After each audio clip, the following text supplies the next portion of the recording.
Pra kur e ka thënë Abu Darda radhiyallahu anhu këtë fjalë, e ka pyetur Ziyad ibn Labid radhiyallahu anhu, i ka thënë si do të largohet dituria kur ne e lexojmë Kur'anin dhe u mësojmë fëmijëve tanë dhe fëmijët tanë do t'u mësojnë fëmijëve të tyre deri në ditën e gjykimit. Si do të largohet dituria?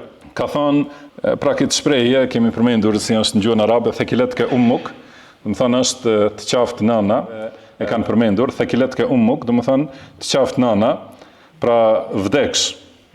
Do të thonë jashtë, i ka thënë Ziyad, ka thënë unë të kam njohur ty për njeriu më të ditur, që ka kuptimin më të saktë prej banorëve të Medinës.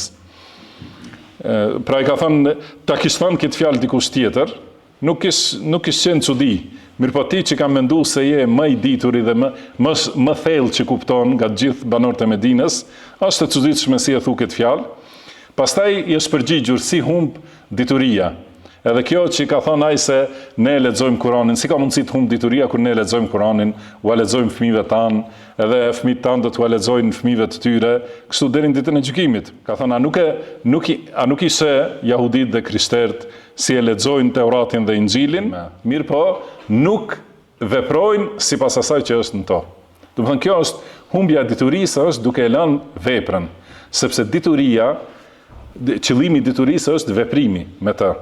Këtë dituri që e mësojmë dhe kjo vlerë kaq e madhe që ai i cili del, ka thënë pejgamberi sallallahu alaihi wasallam, kush merr një rrugë për të mësuar një dituri, Allahu ja hap atij rrugën për në xhenet. Si hapet rruga për në xhenet?